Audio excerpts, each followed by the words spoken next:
علم والے مرتے نہیں، بلکہ ایک خیال، احساس اور علم کے متلاشیوں کے لیے روشنی کا مینار بن جاتے ہیں۔ مسیحی قوم کا فخر اقبال مسیح ایک ایسا ہی روشنی کا مینار ہے جو آج بھی اپنے نام اور کام سے علم کی روشنی کو عام کر رہا ہے۔ اس کم عمر بچے نے اپنی جدوجہد، بلند افکار اور سوچ سے دنیا کو حیران کر دیا۔ جو کام اور پیغام کئی ادارے اور بڑے بڑے نامور لوگ نہ کر پائے، وہ اس دلیر اور جواں ہمت بچے نے صرف اپنی 12 سالہ زندگی میں کر دکھایا۔ ایسی کیا کشش، حکمت اور جرت تھی جو اس ننھے اقبال مسیح کو دوسروں سے منفرد بناتی ہے، اور آج بھی دنیا اس کے نام اور کام کو عزت اور قدر کی نگاہ سے دیکھتی ہے۔ اس ڈاکیومنٹری میں ہم اقبال مسیح کی زندگی، عزم اور موت کے حوالے سے بات کریں گے۔ اقبال مسیح 1 جنوری جبکہ ان کے خاندان کے مطابق 25 دسمبر 1983 کو مرید کے گاؤں میں ایک غریب کیتھولک مسیحی گھرانے میں پیدا ہوا۔ والدین محنت مزدوری کیا کرتے تھے۔ اقبال مسیح کے 2 بھائی اور ایک بہن تھی۔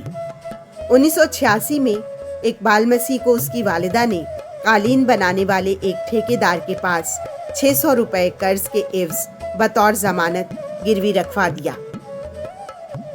یہ قرض 4 سالہ اقبال مسیح کی محنت سے ادا کیا جانا تھا، جس میں نامعلوم سود اور اخراجات شامل تھے، جسے عام طور پر پیشگی کہا جاتا ہے۔ اوزار، خوراک اور اقبال مسیح سے جو بھی غلطی ہونی تھی، اس کے لیے جرمانے شامل تھے۔ اسے 1 روپیہ یومیہ ادا کیا جاتا تھا۔ سود کی بلند شرح کی وجہ سے جس پر قرض لیا گیا تھا، اقبال مسیح کے فرار ہونے سے پہلے یہ 13,000 روپے تک پہنچ چکا تھا۔ کارخانے میں بچوں کے لیے آج 30 سال پہلے کیسا ماحول اور سلوک ہوگا، اس کا اندازہ ہمیں نہیں ہو سکتا، لیکن یہ کسی بھی طرح سے کوئی آئیڈیل صورتحال نہ تھی۔ 10 سال کی عمر میں اقبال مسیح اپنی غلامی کا طوق اتار کر نکل گیا، یہ جاننے کے بعد کہ جبری مشقت کو سپریم کورٹ آف پاکستان نے غیر قانونی قرار دے دیا ہے۔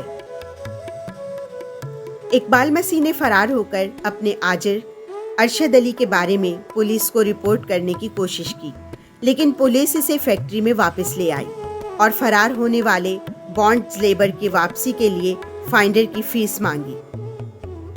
اقبال مسیح دوسری بار فرار ہوا اور اس کا داخلہ bond labour liberation front BLLF school میں ہو گیا، جہاں اس نے صرف 2 سال میں 4 سالہ تعلیم مکمل کر لی۔